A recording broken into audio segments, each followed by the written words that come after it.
993, 994. Hey Dave, what are you doing? 995. Oh hey guys. I'm just doing some sit-ups so I can get my abs for summer. You know you gotta do more than sit-ups to get lean and muscular. But I am muscular. Who are you trying to kid? You want locked down away from a dad bod? What? Isaac, do you think I've got fat? True, have one of your weight. What? Right, that's a real wake-up call to me. I'm gonna get some dumbbells. You know you can't use dumbbells, right? What's going on everyone? Welcome to today's video. Today I'm going to share 6 top tips that if you follow and implement into your lifestyle, it will almost guarantee you fitness and fat loss results. But before we go on, if you enjoyed that intro, please smash the thumbs up button, subscribe to the channel if you haven't done so, and hit that notification bell. That way you won't miss any of the new videos that I am posting. So if you're ready for these 6 top tips, let's do this. Okay, tip 1, calories. Calories are king when it comes to weight loss. No matter what anybody ever tells you, you must be in a calorie deficit to lose weight. If anyone tries to tell you different, they are trying to sell you into something, or they're trying to sell you a program, okay, based on nonsense. If you don't go into a calorie deficit, you will not lose weight. To figure out how many calories you need, the easiest way to do it is to multiply your body weight between 13 and 15, okay? For me, I'm 175 pounds. If I multiply that by 15, it will give me 2,625 calories to eat on a daily basis. From there, I can test and adjust, okay? So if I find that I'm not losing the required amount of weight or the weight that I want to on a weekly basis, I can just reduce my calories by a little at a time.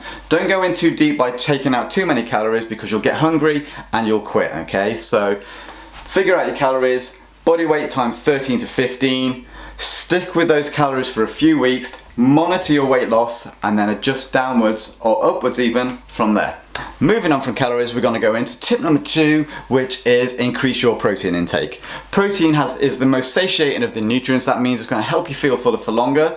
Protein is also got a high thermic effect, which means it's going to take more calories as you digest and assimilate the nutrients. And protein is also required for muscle growth and repair.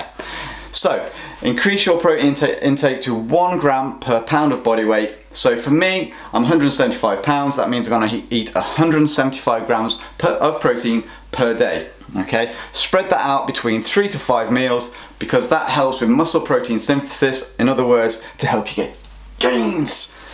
I don't have any gains though, so who am I trying to kid? Tip number 3.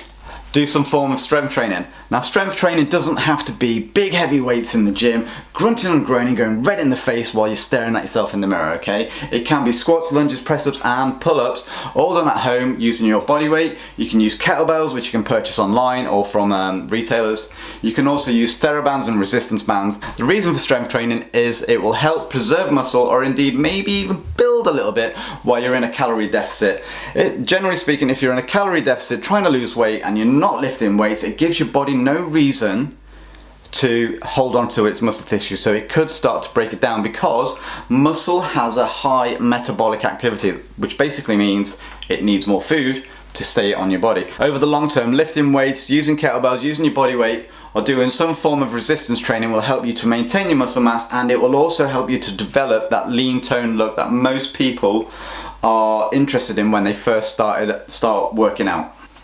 Tip number 4, get more sleep, okay? Sleep, in my opinion, is the most overlooked aspect of any fitness and fat loss program. A tired body is a stressed body is a hungry body, and a hungry body is gonna make it harder for you to stick with your calorie deficit. Long-term stress is also quite catabolic, okay? So that basically means it's gonna start to break down muscle tissue, which you don't want. We're trying to preserve our muscle tissue, or at least gain some over the long period of time.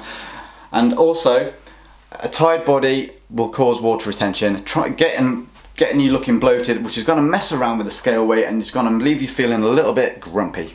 Tip number 5, increase your NEAT, or non-exercise activity thermogenesis. What does that mean?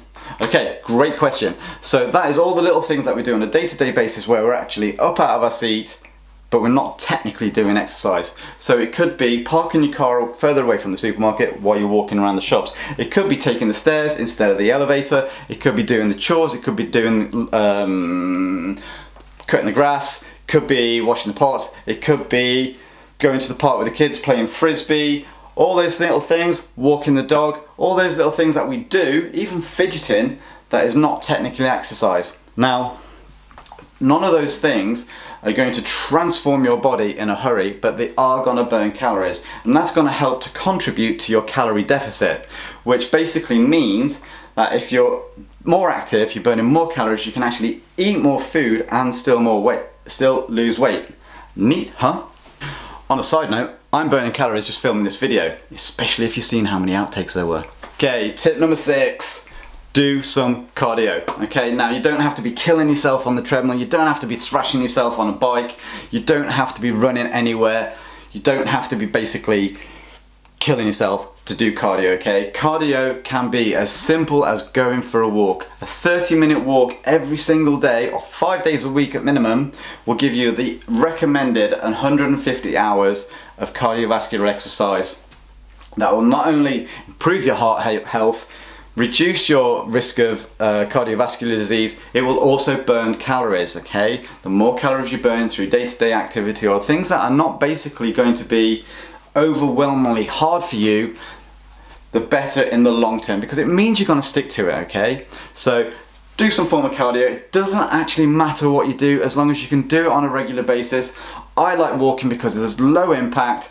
I can go anywhere, I can walk mountains, I can walk to the shops, I can just basically be out in nature and enjoy the views, okay? So you don't have to go and kill yourself doing cardio. If you want to do hard cardio, that is great, that is up to you, but it will impact on your recovery.